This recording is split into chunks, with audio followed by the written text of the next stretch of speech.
I think that one of the things I'd point out, so I have a hardcore quants background, so both my undergrad and my MBA were in finance, and I'm a student of the industry. I mean, I love the information that George provides. I'm sort of one of those guys who, as a closet geek, I love to see the math reports, maybe not that even much of a closet geek. And I would point out that no one has properly defined a bubble. And so when I sit back and people all the time say that there's a bubble coming, I've never read a textbook that's ever explained what a bubble is. And you know what, a market is not defined by the old terminology that we have. As you pointed out, is that the rates of return that people used to expect, if you think back 5, 10 years ago, the underlying premises for personal finance were that you would make your retirement goal based on an 8 to 10% return on your investment. And I think it'd be safe to say that in Canada, our RSPs and 401k stateside are actually not returning anywhere close to that. When you look at the comparative market analysis that George showed, when you look at relative asset classes, the truth is that when you've got big pension funds and the major players in the global capital markets buying assets that are yielding 5.3%, people are so fixated on being able to buy a home and be able to get a double-digit rate of return. And I don't think it's realistic. From my perspective, the reality is that if you bought IBM shares, you wouldn't expect IBM shares to simultaneously return 8% investment and provide shelter from rain, snow, and house your family. And that's pretty safe to say, right? You don't have to go to business school to figure that one out, right? Yet we have these people who are buying a principal residence. They're like, I want to make 10%. Well, I'd like the tooth fairy to pop by every night and leave money under my pillow. But I think people need to be very real and differentiate between an asset that they're buying to grow their wealth versus provide shelter. And I'm yet to see a real math model that can support what a bubble is or what it's defined as. But there's a net migration to the city of Toronto, which is going to support demand. And it's a funny thing is that people don't generally move into the city unless they have a home. So why? So answer the true bubble question. Sure. Is it?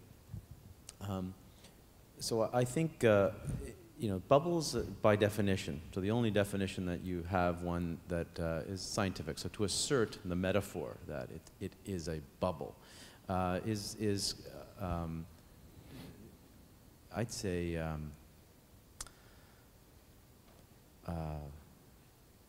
wrong. It's wrong for people to move into the emotion that word would try to enter into someone's mind, because you're playing with emotions, not facts. You could pop a bubble, it's gone, there's nothing there. If it was a bubble, there will be something there. There will be buildings and units and one-bedrooms and studios. There will be there. And I remember in 1990, the commercial real estate market was a bubble. And we built way too much office space, and it was like the industry is over. And I remember James McKellar, who runs the Schulich School, looked out and says, it's not over. The buildings are still there. So I think it's irresponsible to be using that kind of words. Unfortunately, when you're into that, you have about 30 seconds, 10 seconds max to answer it. I say don't do it.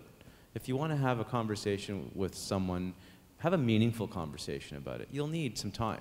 And if you're advising people, and I want to say, I think all of you are therapists, whether you knew it or not. So, and you're going to respond, and let me tell you, you're no different than the head of risk for a C-suite Skade Bank. Julie Dixon, the regulator I was in a briefing with, and they're no different. They read the same papers you read. And all of your clients read those papers. Now, those papers don't start off with ill wishes. They get what they think is the fact, the chocolate bar mind food. They stitch it together, and they're ready to call them. The Wall Street Journal wrote one last year, and I spent an hour with Monica Gucci talking about the facts of the market. Shift. Yes, you can always count a new building. It's hard to miss a 30-story building on the skyline. But unless you do what we do, you can't track all the shrinking number of subdivisions. So you explain it and you do it. And they didn't care. They just kind of wrote what they wanted.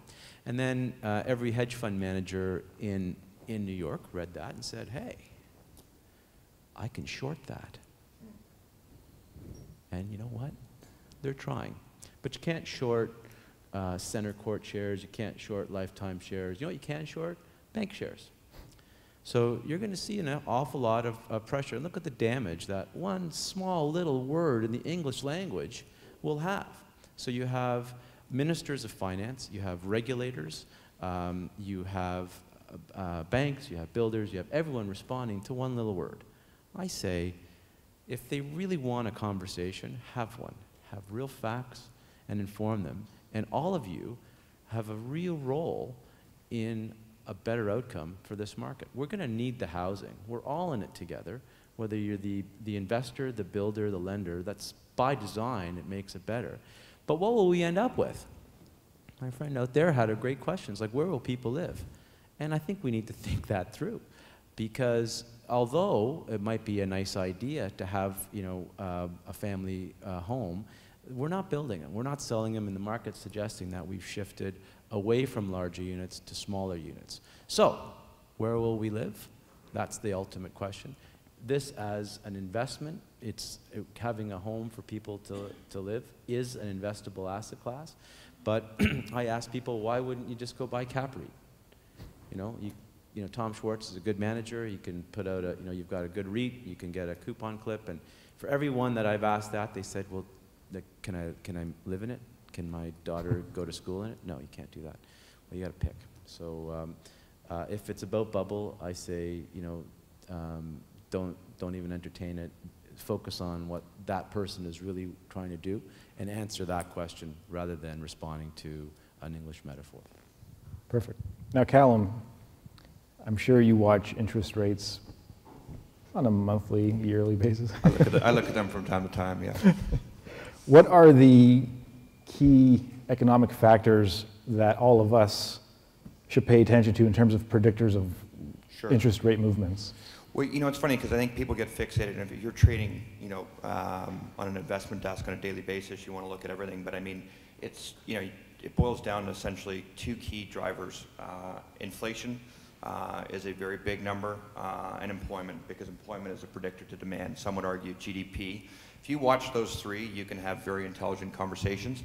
The number one thing that you want to watch around inflation, and this is so critical, is that if inflation is at or below the operating band, it means the Bank of Canada will probably not increase interest rates, which is going to impact short-term yield curve, overnight lending rate, one-year bonds. And then if inflation gets high, what happens is, if you think about it in simple math terms, so, you know, if you invested $1 today, as opposed to spending it, you would want to get, you know, perhaps $1.04 return or whatever a year from now. And then, you know, if a year from now prices gone up by 2% and you got back $1.04 and prices gone up 2%, you're actually only 2% better off because you had a 4% growth, prices went up by 2%, which meant your dollar a year later wouldn't be able to buy as much. And if you think about interest rates in a simple term, is that, as George has commented, I mean, you know, capital markets are not local, they're global. And so when it comes down the investment arena, people want to be compensated for future loss of spending power. And so inflation is the big one. If you watch that, if inflation starts to get out of check, you can expect to see interest rates start to climb up because investors are going to want to demand a rate of return that is going to be representative of their buying power at the end of the period. George touched on a brilliant point, which is so important, which is, you know, you look at these C-level executives or top economic analysts, and I've got an opportunity to interact with a lot of them on a regular basis. And while they're not the most interesting people to hang out with on a Friday night, and you're probably not going to want them as partners in crime at a lot of cocktail parties, they are spectacularly bright people. And here's an interesting point, is that CIBC World Markets had the leading bond market analysis for 5 of 7 years, which meant they accurately predicted the movement of interest rates 58% of the time. And yet we sit back and these people give statistics and we're all trying to work it, but the fact of the matter is Canada is a rounding error in global markets, and so we do the best that we can and look at the math that we have, but people don't always act rationally, and institutions and governments don't act rationally. And so when these people are operating with the best possible research, they're really only out predicting the flip of a coin by 8%. And yet that's number one in the country. And yet all the time we get these reports and we get fixated on them. And don't get me wrong, they're not trying to manipulate the numbers, believe me, they're not trying to look dumb. But I'll tell you, and you know, tracking these numbers and looking at the economics departments and trying to make recommendation decisions to my clients around investments and interest rates, the truth of the matter is that that's the real math. And so when you hear this market data and people sensationalize the bad news story, realize that bad news sells better than positive news, and realize that no one can accurately predict these things. We're just doing the best we can.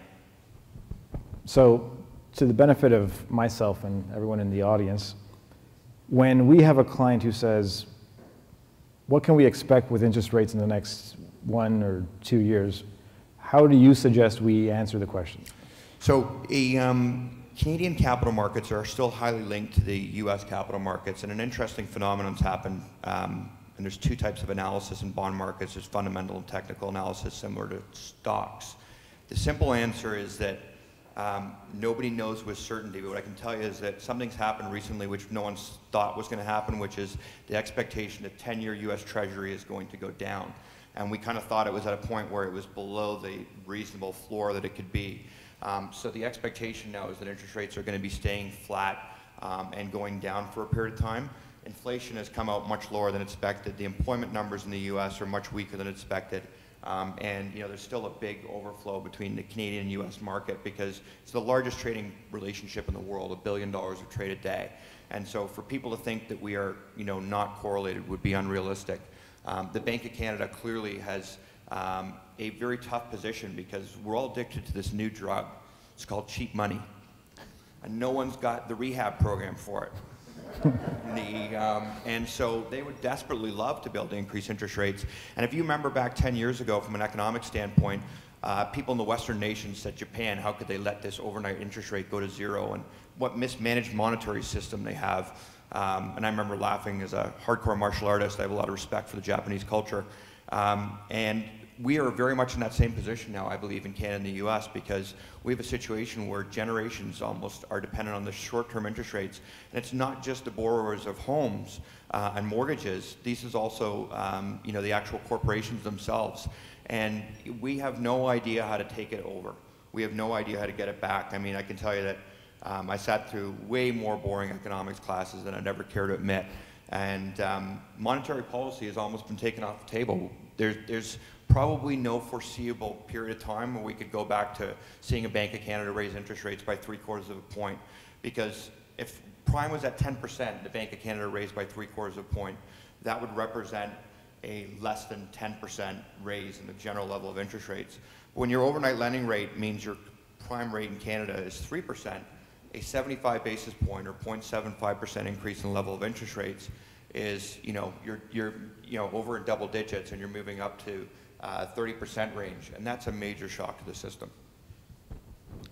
Let's go back in time. I'd like to get a little more history on the both of you. George, we'll start with you. What was the catalyst in terms of how you started RealNet? Give us the history on the company and how you got to where you are today. So I'm a civil engineer by profession. I went to the University of Waterloo, so I am a Waterlooser. Entered into the development industry, and I actually assumed that there was a RealNet that existed. And when I discovered that it wasn't there, and I said, I got to build it. And 1 foot in technology, 1 foot in real estate, and I got to tell you, looking back, since I quit my day job, so to speak, in '93, started a business, was an idea in '95, and I think you look back. And the best thing is the outcome of all the people who have made better decisions. So globally, when we have investors from Europe, we have a client in from Tokyo, they're all studying these markets, and they go, these are really good markets. Now I feel proud, not because of what we've done, but because of what all of you have done. You have made, so smart people that are informed with real information will make better decisions. And when you do that consistently over time, you make better markets. So I think where we are now, and I'm excited about our role in this as a really catalyst, but Canada is good to ... Good to what? We are good. Relative to others, we're probably better than others. Where do we go from here? And let me tell you, as all of you in the room are entrepreneurs, this is an inspiring thing. What do we do? Do we just let it go and let's follow the track of the US and we're naturally going to... No, good to great. That's our opportunity, and everyone in the room and everyone has an ability to do that. And our job is, I think, you know, to make that better happen. And at RealNet, our mission is helping clients make better decisions in real estate, and better is the most powerful word in the English language. Better has no end. So today is better than yesterday because of the things that we learned from all of our clients and we put it in play. Tomorrow will be better than today, and together I think we can make Canada become the poster boy country on the planet on how property markets should actually function. Awesome. And now, Calum, you're consistently ranked as one of the top producing mortgage advisors in Canada. Why don't you give us a bit of your history? Sure. You know, I always thought I wanted to be a bank executive when I was a kid. It seemed like a really cool idea, and obviously I wasn't very bright. But I started out in, I finished up my undergraduate degree at London School of Economics in the UK, and I went into a global treasury desk and worked in international currency bonds, and you couldn't actually imagine working with more boring people. And I realized that bond trading in many ways was like a video game with really bad graphics. So green meant buy, red meant sell, which was nowhere near as fun as ColecoVision was. And so I decided that I really wanted to work back with people, so I came back to Canada. I did my MBA here in Toronto, and while I was doing that, I came across the mortgage brokerage business because I was working at Bank of Montreal, and they had a wholesale channel. And I figured that I'd planned at that point going in the investment side, and then I realized more people needed debt advice than investment advice. And then got into the mortgage business and sort of worked out reasonably well since then. I did the MBA program part-time here in Toronto at the Schulich School of Business, and just continued to be a student of the industry. And then I guess last 10 years, 12 years, I originated about $1.5 billion worth of mortgage business. 500 million of which was for specifically real estate investors. And then I went back to school again about a year and a half ago and did the real estate management program and comprehensive leadership program at Harvard Business School, which was sort of surreal. There's nothing to make you feel dumber than sitting in a classroom with people that are that smart. Unbelievable gift, but it was a great place to learn. And James, actually, who you mentioned, was actually my professor too at Schulich, and just been very fortunate to work with and interact with a lot of incredibly bright people who've been able to teach me a lot of really, really good things. I think that the number one gap is that in the mortgage business, unfortunately, too many people are transactional or thinking, and a lot of people hold themselves out as real estate experts or investment experts. And you know, the truth of the matter is that half the mortgage people, I'm not real proud of this, don't even know the basis of interest rates, and they don't really know what's going on in the economy. And so the same way that you guys are sitting here on a June summer day and deciding to sit through a classroom and acquire intellectual capital, it's a huge competitive advantage. I can tell you that probably the thing that I do better than other people is I read a lot of information. I call it, you know, knowledge accumulation, and I'm ferocious about it. You know, George's reports and CMHC, if you cover those two, you will be monumentally better than 90% of the realtors out in the market. And then, you know, coming to things like this, it's going to be a huge game changer in terms of being able to deliver value-added solutions to your clients. Thank you. So, George, one of the charts you showed, specifically, I think it was the Toronto condo market versus the TSX. 2008, 2009, the entire universe took a nosedive, yet the condo line didn't. Why was the market so strong for Toronto condos during that period? Well, I think what it was stable. So I think what you're seeing is, you know, real estate as an investable asset class tends to buffer, you know, what you get in an equity market, which is, you know, all lift and the protection of a bond market. So it's kind of a middle ground, and more people are looking for that. And I think all that chart shows is evidence of what happened. And when the equity market, you know, took a nosedive, people felt safe in the asset of, you know, owning Unit 501 in, you know, building ABC. An increasing amount of the world believes in the wealth preservation of real property. You just look out, you know, so if 30 million people, I mean, this is the risk that we have in Canada, is if 35 million people think an empty condo unit is worth, you know, $250,000. And 1.3 billion people think it's worth $500,000. The value of that's probably closer to $500,000 than it is $250,000. So I think you could look back at the evidence, and the evidence suggests that it was relatively safe. But I think going forward, it's what's people's perception of owning that and what's it worth. I think, too, that people need to realize there's been a very real flight to quality. I mean, the combination of what happened with the Enron and the global capital markets when the subprime issue happened is that, people know with some degree of confidence that there's a real asset, there's something tangible. And, the idea of something that's intangible you can't feel or experience is really sexy when the math makes sense, aka there's enough of a return. But the returns are not big enough there, and so there is obviously a flight to quality. I can't say with certainty what the real estate asset class is going to do over time, but I can tell you this: it's been a brilliant hedge against inflation, which is what people use to preserve wealth. And we also know that the wealthier people are much less focused on acquiring massive amounts. They tend to be more conservative. And in terms of asset classes, if you looked at even U.S. real estate market, which is not yet recovered, and compared it against the Dow Jones Industrial Average, you would find that actually if you'd taken an investment in the Dow Jones Industrial Average, $1 or $100,000, and you compared that to where you would be in the U.S. real estate market, despite what is deemed to be one of the worst real estate markets in the world, and it's sensationalized, you would have been better off parking that money in the U.S. real estate market than the Dow Jones Industrial Average. It's just that very smart people work in investment banking in New York, and they're much better at media relations, is one of my underlying beliefs.